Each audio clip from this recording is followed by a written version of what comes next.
जगतपितरौ वंदे पार्वती परमेश्वर। त्रिकाल वंदनीय प्रातस्मरणीय पूज्य गुरुवर्यांचं स्मरण करू। आजच्या हा मंगलमय प्रसंगी अजनी या गावातील सर्व भक्तांच्या साक्षी स्वरूप शिवाचा स्मरण करू। प्रतिवर्ष माऊलीचा दर्शन घेऊन परतल्यानंतर येणारा मोठा सोहळा म्हणजे अजनीचा सोहळा।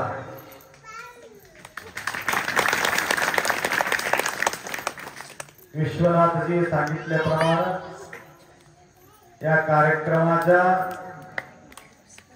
प्रारंभिक सविता माताजी नावाच सवी गोड अशा हा गोड गोड वातावरण प्रतिवर्ष निर्माण करण्याकरता एक मोठा सेवा त्यांनी सुरुवात केली आणि तदनंतर त्यांनी देह त्याग केल्यानंतरही सुद्धा जो सुरुवात केलेली जो सेवा निरंतर तसंच प्रारंभिक त्यांनी ठेवलेले आहेत अंडे परिवार। तर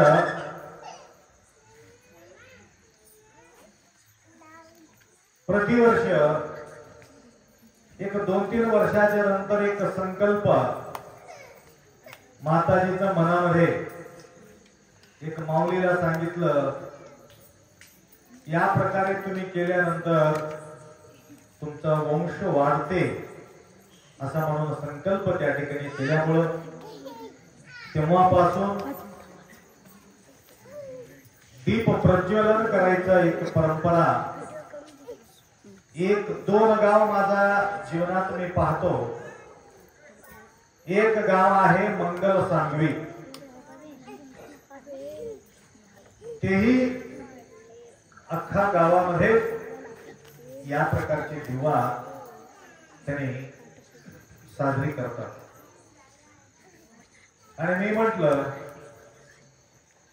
मातीचा दिवा आणि हे कशाचे दिवा आहे, पिठाचे दिवा आणि तेल वाती कोणी पणतीमध्ये लावतात, कोणी पिठामध्ये लावतात. मग हे पिठामध्ये लावण्याचं काय कारण आहे म्हणून त्या कविताला मी विचारलं. मातीचं पणतीमध्ये लावत होते, हे पिठात का लावतात? त्यावेळेस त्यांनी सांगितलं, अप्पा आम्ही पोट भरून खातो, आम्हाला हात आहे पार आहे सगळं आहे, मेहनत करतो सगळं करतो, आमच्या पोट भरून घेतो. कुठेही पोट भरत नसला तर कोणाच्या तरी बाजूच्या घरला तर जातो आणि आपला पोट भरून घेतो. असे काही प्राणी आहेत त्याला खायला मिळत नाही, म्हणून या पीठामध्ये आपण एखादी दिवा लावलो. बरेचसे भुकेलेले जे प्राणी आहेत ते पीठ खातात आणि जीवन जगतात म्हणून ते तेव्हा त्यांनी सांगितले. मला विचार करा किती धोरण त्यांच्या. म्हणून आपल्या या गावामध्ये साजरी दीप प्रज्वलन साजरी मोठा सण कोणता आहे तुम्हाला माहिती आहे? कोणती सण आहे? दीपावली. दीप प्रज्वलन करणे म्हणजे दिवाळीला आपण दीप प्रज्वलन करतो. अमावास्येचा अंधार असते आणि दीप प्रज्वलन करतो आणि ववाळे करून घेतो. त्या अतिरिक्त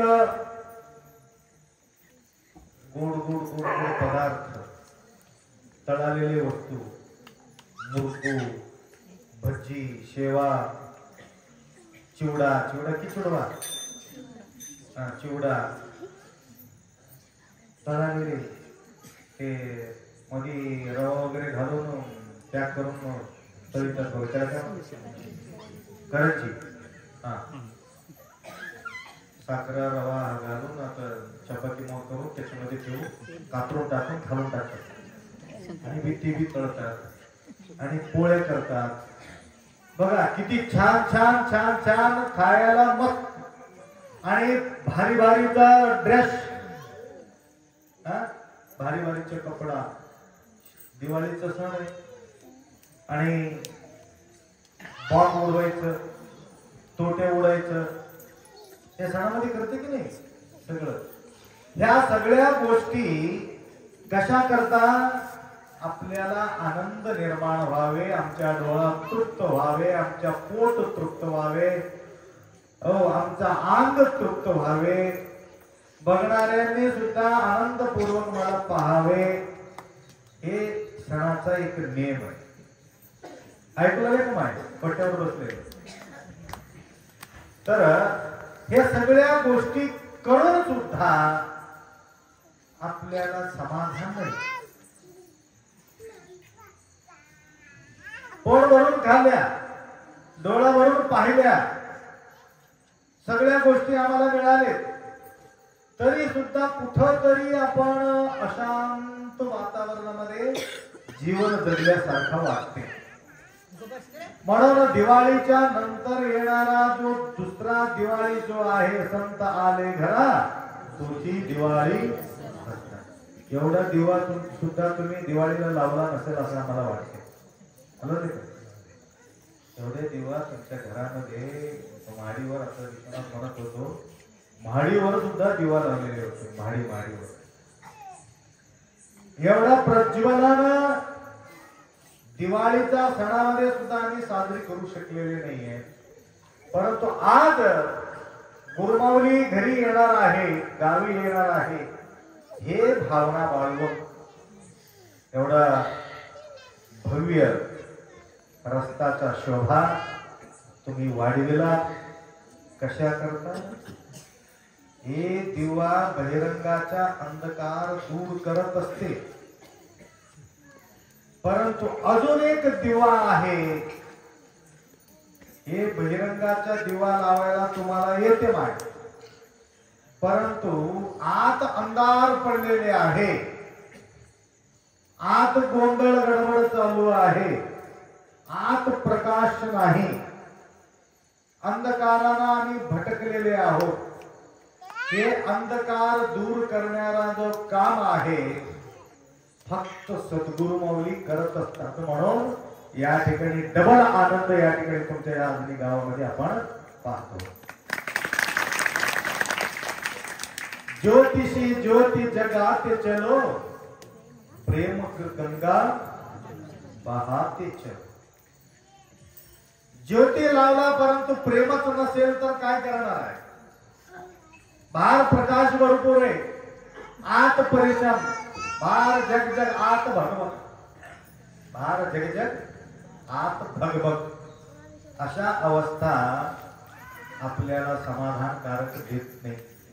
म्हणून आत प्रकाश वाढविण्याचं काम सद्गुरु माऊली करत असतात. म्हणून अज्ञान तिमिरांधस्य ज्ञानांजन शलाके, अज्ञानाचा अंधकार दूर करण्याकरता गुरुमाऊलीचा सहयोग घेणं फार गरज आहे.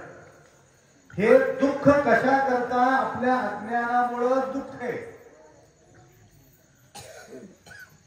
ज्ञान नसल्यामुळं अंधकारामध्ये आम्ही भटकलेले आहोत. या अंधकार दूर झाल्याशिवाय आम्हाला समाधान मिळत नाही. तर माणसाला वाटते जे आम्हाला मिळालेले आहे हमेशा आपल्या जवळच राहावं वाटते. मिळालेले आपल्या जवळच राहावं असं वाटतं, मिळालेले जाऊ नये आपल्याला असं वाटतं. जमा केलेले जमाच राहावं, खर्च होऊ नये असं आपल्याला वाटतं.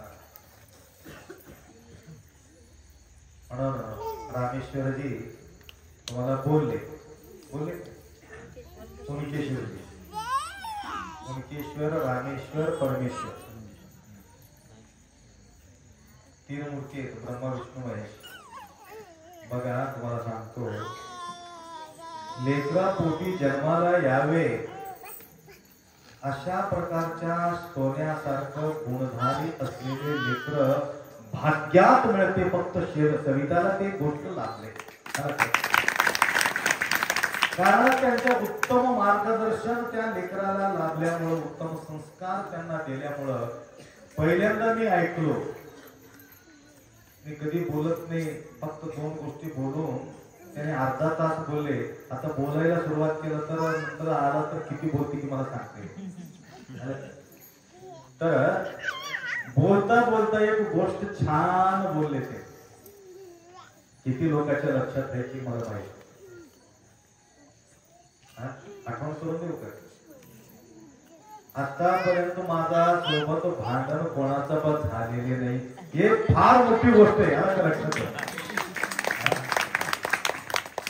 कोणीतरी एकटा तर उभा टाकून सांगा की माझं भांडणच जन्मल्यापासून मी कोणासोबत भांडण केले. पण किती विचार करायचा गोष्ट आहे. हे गोष्ट फक्त संतांनाच प्राप्त झाले, झाला तर छोटं मोठं ते गोष्ट वेगळी, परंतु मारामारी लाकडा घेऊन खन खन वाजविल्यासारखा असा मोठा झाला नसत. सांगायचं तात्पर्य संत ते अक्षयी समान. हे समाधानाच्या गोष्टी आपल्या जवळ जागृत होण्याकरता अनंत जन्म साधना करावा लागतं. लक्षात आलं? म्हणून सुखाचा संतती, सुखाचा संपत्ती, देव पैसा द्यावे मला नको वाटत नाही, परंतु त्या पैसाना आम्हाला सुख असेल तर तसले पैसा आपल्या जवळ राहावा. सुख नसलेले पैसा घेऊन मतलब नाही. सुख नसलेले पैसे घेऊन काय करणार? पैसा आहे, पैसा आहे, काय करतो? त्या पैशाना दारू पितो, त्या पैशाना मटका खेळतो, त्या पैशाना पबजी खेळतो, त्या पैशाना गेम खेळतो, त्या पैशाना मोबाईल खेळतो, सगळं सत्यानाश करून काय कामाची आहे? आजकाल पोरांना पकडून आणलं रे, गपच रे, तुझं तर माहिती, तुझं तर प्रोटीन चालू आहे. एवढा खुश आहे तो, एवढा खुश आहे. हे खुशी जसं जसं मोठं झालं तसं तसं आपलं खुशी कमी होत जाते. तर काय सांगत होतो तुम्हाला, आजकाल माझ्याकडे पहिले भानमती झाले महाराज, भूत लागले महाराज, भारत झाले महाराज असा म्हणून त्या पेशंटला घेऊन येतो आमच्याकडे. ते पेशंट कमी झाले माझ्या, आता भानमती कमी झाले, भूतबाधा कमी झाले, बाहेरचं कमी झाले. आता अशा लोकांना पकडून आणले, मोबाईलचं भूत धरले, याला थोडा सांगावं आपण म्हणून घेऊन आणले. 20 लाख रुपये घातला महाराज, आमचा सत्यानाश करून काय.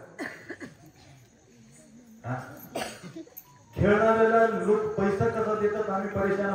इमानदार माणसाला पैसा मिळणार, बेमान माणसाला भरपूर पैसा मिळते आम्हाला असं वाटतं.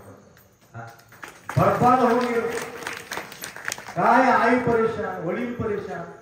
परवा एक माणूस 2 करोड रुपये घातले, 2 कोटी घातलं, परंतु आई म्हणायचं प्रॉपर्टी सगळं जाऊ दे अप्पा, माझ्या लेकराला कसं तरी वाचवा, कुठं आहे काही पत्ता नाही, त्यांना शोध लावा, माझं सगळं प्रॉपर्टी विकून मी मजुरी करून खातो, परंतु माझं लेकरू पाहिजे. बघा किती त्याग आहे आईचं. विचार केला तो आपण. तर 20 एकर जमीन विकून टाकून 2 कोटी 10 लाख रुपये एकर विकून 2 कोटी भरपाई करून टाकले आणि रोडावर आले. परंतु कधी त्या व्यक्तीला टेन्शन नाही, त्या पोराला. म्हणून आता पकडून पकडून अशा पोरांना घेऊन येऊ लागले आमच्या जवळ. थोडं बघा आप्पा, थोडं सांगा, बरीचशी घटना. म्हणून मुनकेश्वर, रामेश्वर, परमेश्वर हे 3 मूर्ती यांच्या पोटी पैसा नसला तर हरकत नाही, मला काय काळजी करायची गरज नाही. परंतु मी पहिल्यापूर्वी सांगितलं, मी अप्पा पैसा नसलेले मला टेन्शन न होता, मला कधी खंत वाटले नाही, परंतु माझा जोडी गेल्यामुळे मला थोडस तकलीफ होती, म्हणून माझा म्हटलं पैशाचं परेशानी त्याला न होता. माती गळते अजून मी त्याच्या घरावरून, तरी सुद्धा जो देण्याचा जो भाव आहे, धन गई तो कुछ भी नहीं, शरीर गए तो आधा गया, चारित्र गए तो सब कुछ गया, म्हणून मुनकेश्वर तुम्हाला मार्गदर्शन केलेले आहे. म्हणून हे आतला जो दिव्य दर्शन, सुखी होण्याचा मार्ग, मार्ग निका मनमत मारित असे हक्का. आपल्याला वाटते हे सगळ्या गोष्टी भेटल्यानंतर मला सुख मिळेल, परंतु हे लक्षात ठेवा, पैसा संग्रह केलो, शेत शिवार संग्रह केलो, मोठा बिल्डिंग बी बांधलो आणि 4-5 लेकरा बी पैदा केलो आणि 2-3 बायको बी करून घेतलो. या सगळ्या गोष्टी जमा करून जमा करून जमा करून जमा करून जमा करून हे जे सांकळीमध्ये आम्ही अडकून बसतो, पैसा, लेकर, बिल्डिंग, व्यवहार, हे भांडगडी जे काही जमा आपण केलेले आहोत, त्याच्यामध्ये आपण गुंतून बसतो. कुठल्या प्रकारचा देव धर्म, कुठल्या प्रकारच्या आठवण आम्हाला येत नाही. देवासाठी आपण धावा घेतो, फक्त पैशासाठी, व्यवहारासाठी आणि लेकरासाठी. हे आपला पाऊल उचलून पुढे ठेवतो. परंतु आम्हाला एवढं कळत नाही की हे आपल्याला मिळाल्यानंतर हे सोडून जाणं म्हणजे भयानक कठीण काम आहे. कांता पुत्र वित्त देहादी प्रपंच दिसत असे साच परी मिथ्या. मिथ्याला पकडून मला सुख मिळू दे म्हटलं, मरेपर्यंत सुख आम्हाला मिळणार नाही. पकडावा काय? मग काय पकडाव काय? लेकरं पकडू नका, ते पकडू नका.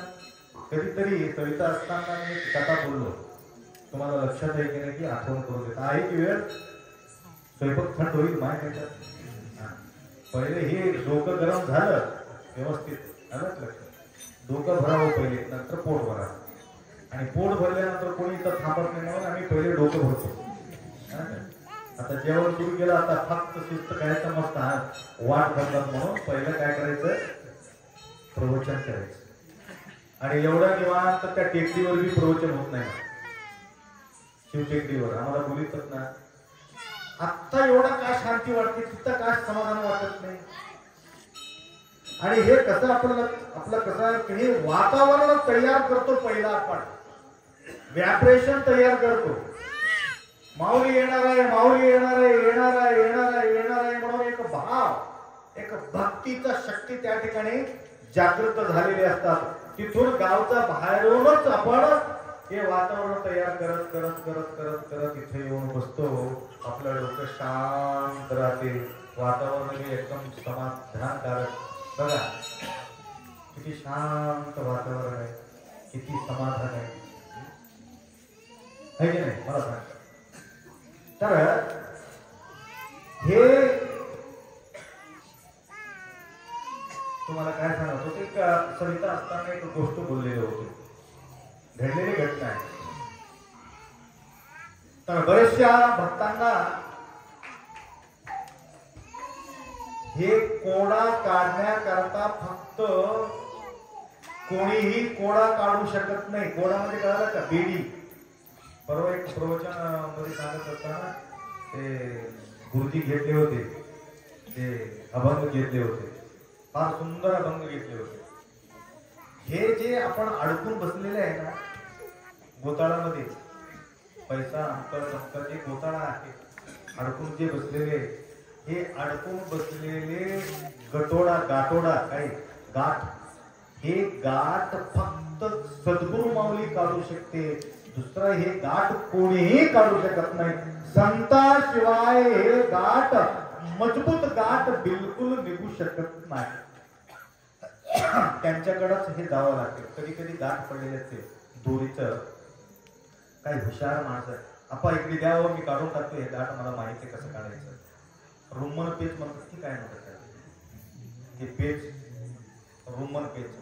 रुमन पेच ह्या खेडेगावच्या लोकांनाच कळते, दुसरं कोणाला कळत नाही. रुमन पेच कसं काढावं, ते पेच घालायला त्यालाच येते, पेच काढायला त्यालाच येते.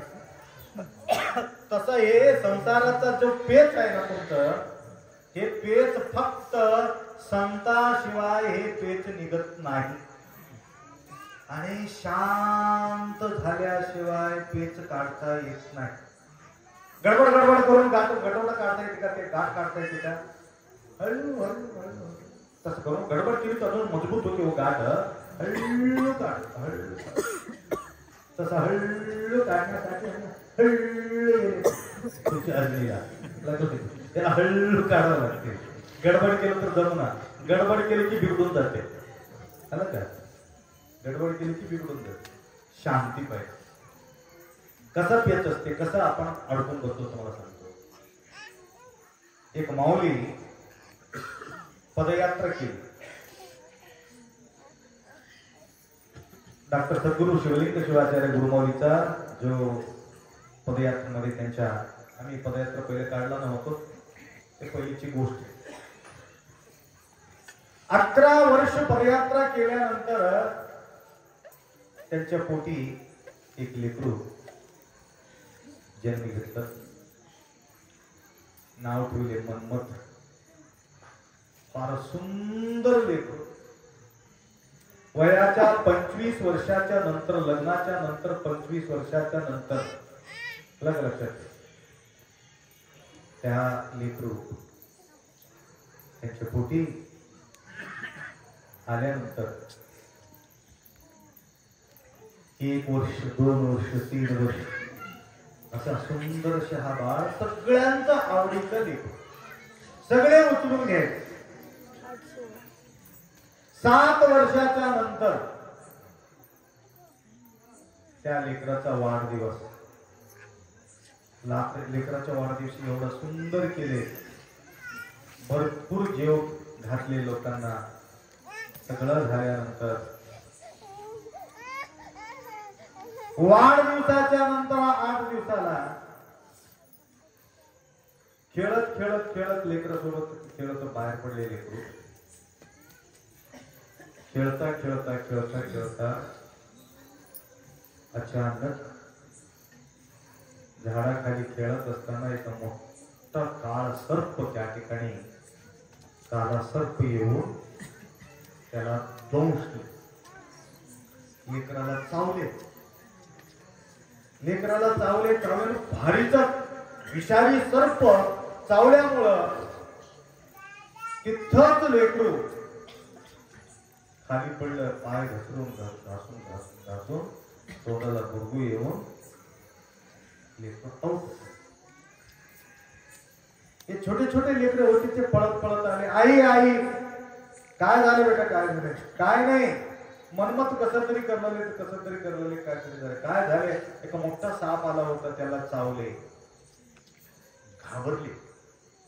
बराच वर्षाच्या नंतर मिळालेले ते लेकरू अचानक त्या दिवशी काहीतरी प्रोग्राम होता त्यांच्या घरामध्ये. गोड गोड वगैरे केले होते, पोळे वगैरे शिजले होते, सगळं समाधानकारक सगळं स्वयंपाक करून ठेवले. आता नवरा घरी येणार, लेकरं स्वयंपाक झाल्यानंतर लेकरू सुद्धा जेवण करणार, नवरा सुद्धा प्रसाद घेणार. या अवस्थामध्ये दुपारी 1-2 वाजत आहेत. त्यावेळेला त्या लेकराला घरी घेऊन आली. घरामध्ये त्याला टाकले, त्याच्यावर एक कपडा पांघरून ठेवले. डोळ्यातून एक थेंब काढलेले नाही, रडलेले बी नाही, रोदन केलेले बी नाही,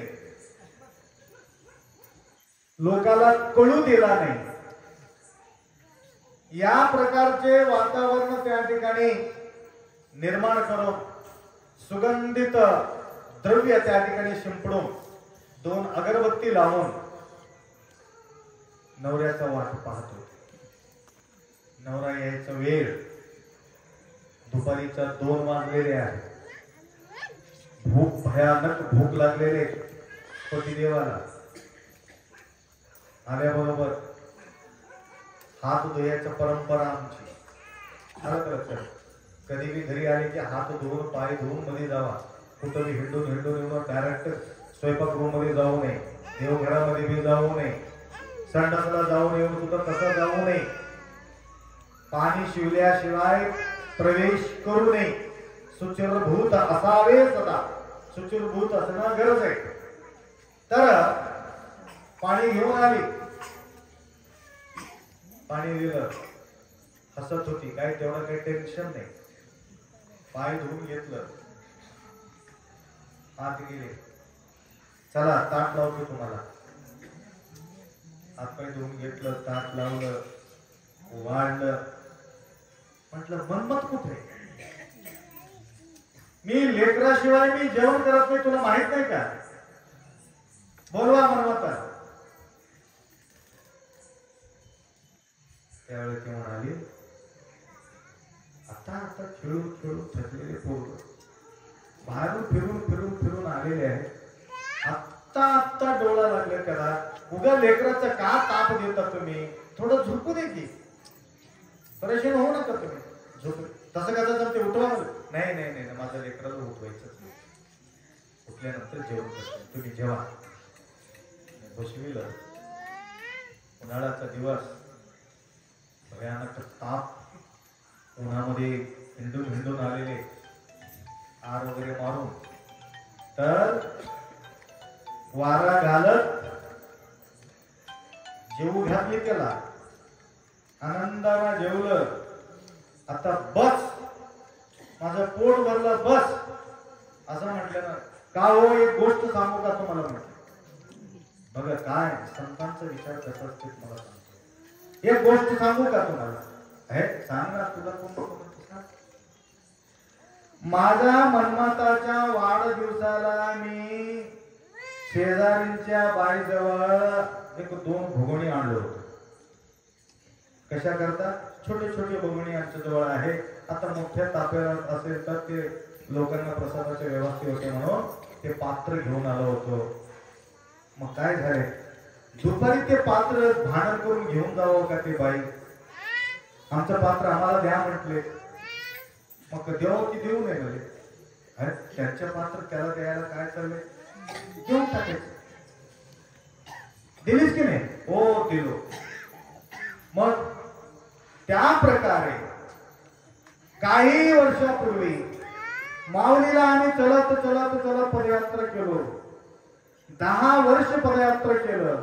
11व्या वर्षी मनमत माऊली आम्हाला कृपा प्रसाद दिले. मनमत्ताला माझा पोटी जन्म दिला.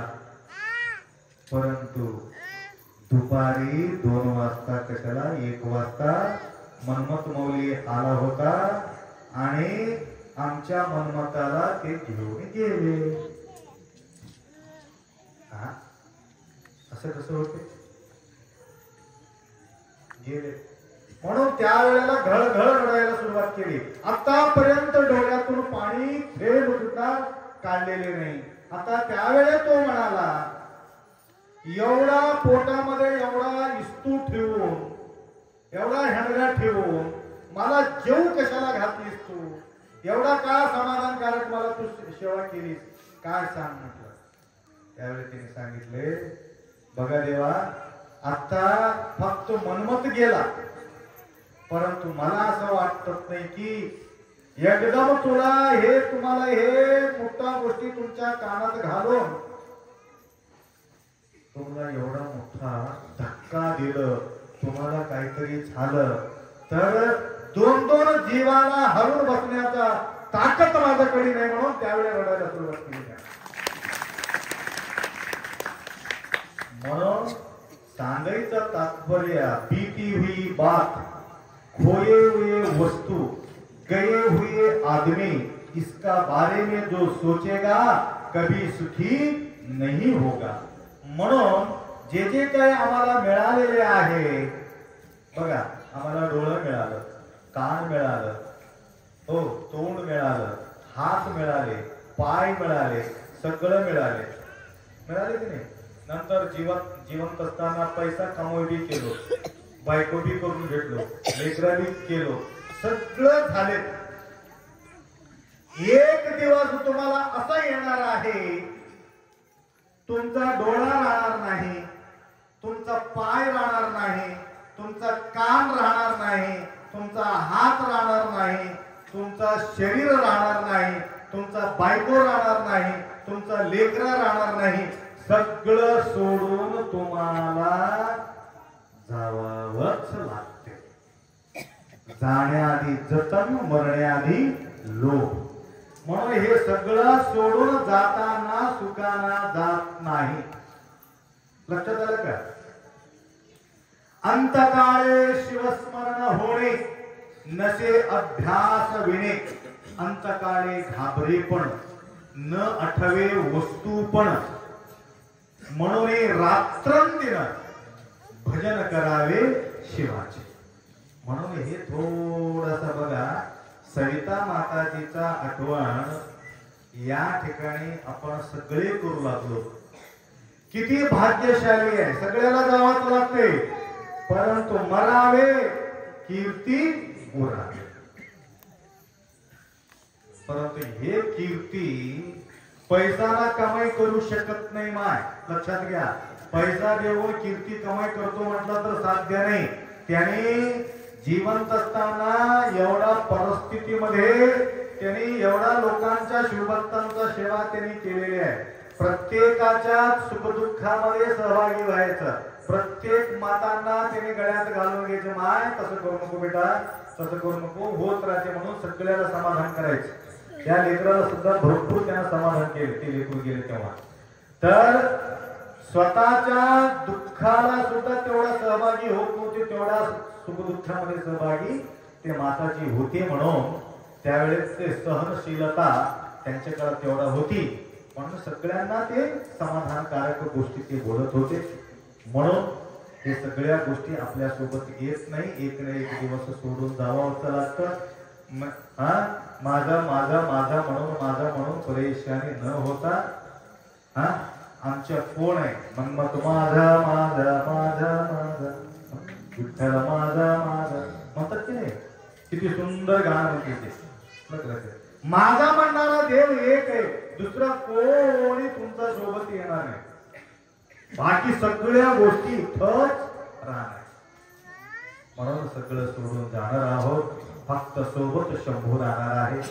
तर या शंभूला साथ करून घेणे, आपल्या जीवन कृतार्थ करून घेणे याकरता सद्गुरु माऊली येतात. तुमच्या मोहात पडलेले भक्तांना मोहापासून बाजूला सारून तदनंतर जोड कोणाशी लावतात? शंभू महादेवाशी जोड लावतात. ज्यावेळेस शंभू महादेवाशी जोड लागलं त्याला तोड बिलकुल नाही. म्हणून अम्मा सुखदिसे संताची पायी, संत ते अक्षयी समाधान. म्हणून या जीवनात काही केलं तरी सुद्धा आमच्या जीवनात सुख समाधान मिळू शकत नाही. जे आज तुम्ही या ठिकाणी आपल्या सोबत तुम्ही बसलेले आहात सद्गुरूच्या सानिध्यात, एवढं समाधान तुमचा संसारामध्ये तुम्ही एक क्षण सुद्धा बसलं तुम्हाला बहुमान मी देतो तुम्हाला, एवढा समाधान बसू शकत नाही. म्हणून रावणाला बिलकुल शांती बिलकुल नव्हता, कारण तेवढा त्यांनी गुंतलेले होते. म्हणून आराम होण्यासाठी राम व्हावाच लागतं, त्यासाठी रामाचा गुण आपल्या जवळ निर्माण करून घ्यावा लागते. म्हणून हे गेलेल्या गोष्टीचा विचार न करता काय असलेले जो विचार आहे, आता कोरोनाच्या काळामध्ये गेला असलं तर काय करणार होतो? उरलेले जो आयुष्य आहे फक्त आपल्या जीवन कृतार्थ करून घेण्याकरता आपला तळमळ असावं. अशा हा तळमळ आपल्या भाग्यात झलक निर्माण झाला तर तो भाग्यशाली तो की एक भाग्यवंता अकळीला उमाकांता. व्यसनाधीन होऊन त्या व्यसनाच्या आनंदात भुंगात मी जीवन व्यतीत करतो म्हटलं तर तुम्हाला ते भुंग शेवटपर्यंत तुम्हाला सुख पडू देत नाही, आणि घरच्या लोकात सुद्धा समाधान राहू देत नाही, आणि तुम्ही सुद्धा स्वतः सुखाना राहू शकत नाही. त्याकरता तुम्हाला सुख पाहिजे असेल तर, समाधान पाहिजे असेल तर, आनंद पाहिजे असेल तर, ज्ञान पाहिजे असेल तर, शक्ती पाहिजे असेल तर सद्गुरूच्या सानिध्यात तुम्ही या आल्यानंतर तुमच्या लक्षात येईल. या वर्षीचा पदयात्राचा सोहळा इतका समाधानकारक, इतका आनंदपूर्वक झालेले आहेत, आणि याच्यामध्ये बरेचसे सहभागी झाले. कोण कोण आले ते? अजनीचे आले का? अजनीचे काही काही भक्त आलेले होते. तर आमच्या वर्षा दिदी बी आलेले आहेत, वर्षा बी आलेले आहेत. आणि आज या वर्षीचा जो सोहळा या 22 वर्षाच्या नंतर, या 22 वर्षाच्या काळामध्ये सुद्धा एवढा सेवा आमचा झालेले नव्हतं, कारण आपल्याला थंडी बी नव्हती. आखरीला पाऊस पडला, लास्टलाच झडकून काढले, परंतु वाटामध्ये कुठेही आम्हाला पाऊस लागलेले नाही, ऊन लागलेले नाही, थंडी वाजलेली नाही. तर सेवा तर पावला पावलाला सेवा तुम्हाला त्या ठिकाणी मिळत होतं, कारण संतांचा सहवासात असल्यानंतर सेवा ऑटोमॅटिक त्या ठिकाणी लावणार आहे. म्हणून भरपूर या ठिकाणी सांगायचं असून सुद्धा या ठिकाणी मी व्यक्त करू शकत नाही. त्याकरता अनेक गोष्टी आहेत. तर माऊलीच्या सानिध्यात गेल्यानंतर त्या प्रत्येक गोष्टीचा निरसन त्या ठिकाणी होणार आहे. त्याकरता या ठिकाणी जीवन जगत असताना लौकिक जीवनामध्ये अनेक गोष्टी असणं गरज आहे, परंतु हे खरं आहे म्हणून त्याला पक्का पकडून बसता कामा नये. हे तर संसाराचा नियम आहे असा समजून घेऊन जीवन व्यतीत केलं तर त्यावेळेला आपल्याला समाधानकारक वाटतो. म्हणून अनेक संत तुम्ही पाहिलेले आहेत, त्यांच्या जीवनामध्ये पैशाकडे ते लक्ष दिले नव्हते. कशाकडे लक्ष दिले होते? फक्त शंभूच्या प्रती त्यांच्या लक्ष होतं, भगवंताच्या प्रती त्यांच्या लक्ष होतं. परंतु तिकडे त्यांच्या लक्ष असल्यामुळं देव त्यांच्याकडे लक्ष लावत होते. ज्यांच्या लक्ष त्यांच्याकडे आहे त्यावेळी देवाचं लक्ष तुमच्याकडे असते. त्या प्रकारच्या लक्ष बघा, आम्ही सगळं त्याग करू, देवाच्या मार्गे आम्ही लागलो म्हणून एवढे लोक आमच्या मागे लागले. कशा करता? देवाच्या मार्गे आम्ही लागलो म्हणून तुम्ही आमच्या मार्गे लागला. आम्ही देवाच्या मार्गे लागला नसेल तर तुम्ही आमच्या मागे लागत होता का? आणि ज्यावेळी तुम्ही सुद्धा 10 दिवसासाठी देवाच्या मार्गे लागल्यामुळं जंगलमध्ये सुद्धा धावून धावून लोक येऊन तुम्हाला सेवा करायचा. माऊली चहा पिवा, माऊली नाश्ता करा, माऊली बिस्किट खावा, माऊली आता खाऊ झालं का तुम्हाला? नाही. आता देवाचा मार्ग नाही ना, आम्हाला कोण खाऊ घालते? देवाचा मार्ग असल्यानंतर तुम्हाला काही कमी पडत नाही. म्हणून 10 दिवसाचा अनुभव तुमच्या जीवनामध्ये तुम्ही प्रत्यक्ष पाहता. तर यावर्षी थोडा पहाटे निघालो आहे. एक माणूस त्यांना 8 वाजता चहा पाहिजे होतं. त्यांना कळाले की पहाटे दिंडी निघाली. नेकनूरून आडवा रानामध्ये येऊन भोगणी वगैरे ठेवून त्यांना तापायला सुरुवात केलं.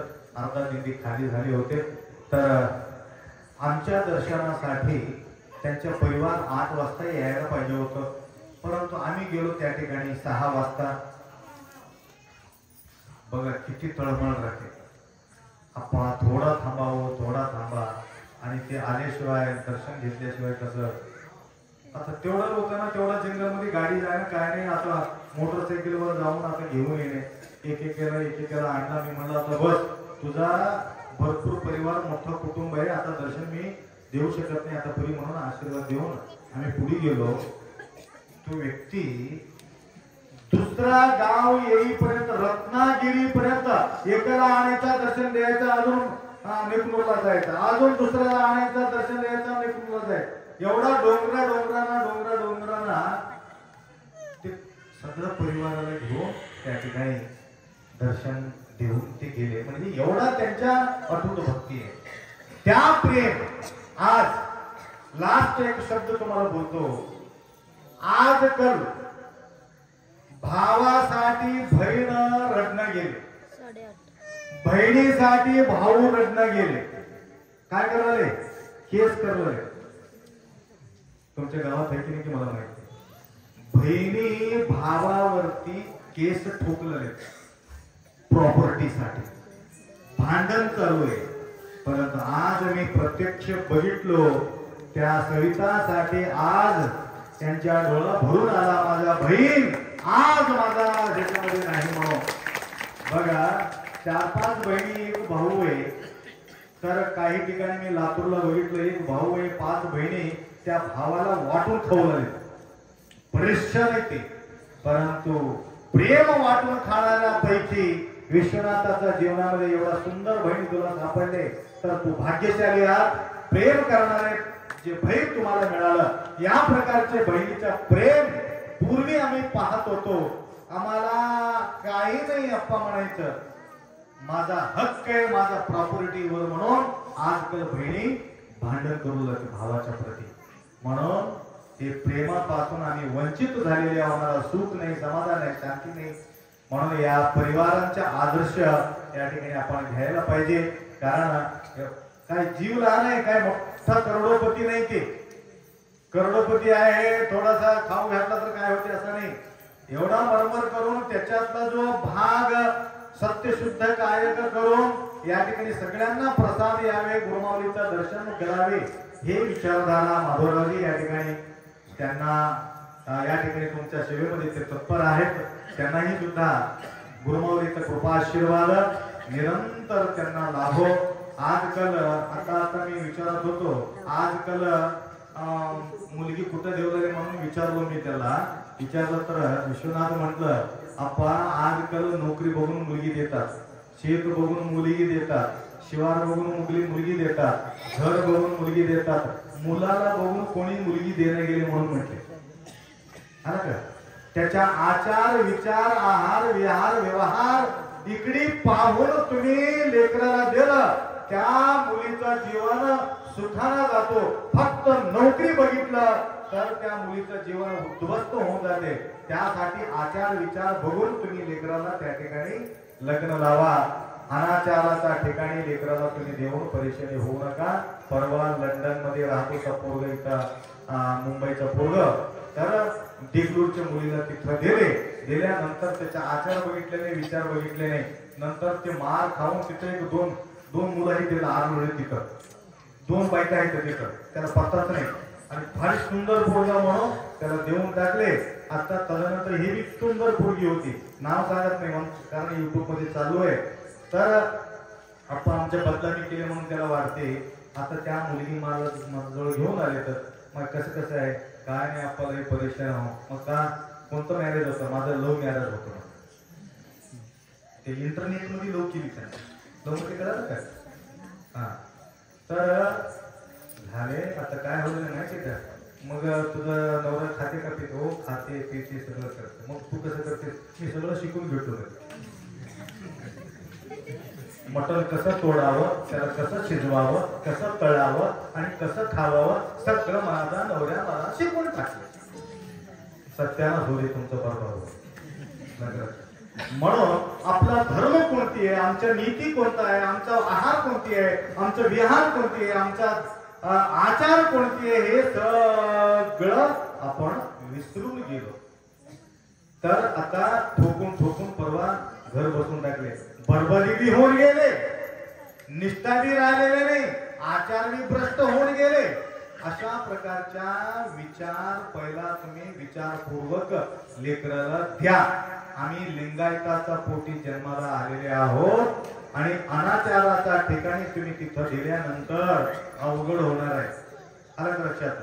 परवा मंगल सांगीला गेलं, दलित समाजातील एक माताजी उषा, त्याच्याबद्दल बोलत बसला तर अजून 1 घंटा प्रवचन होते.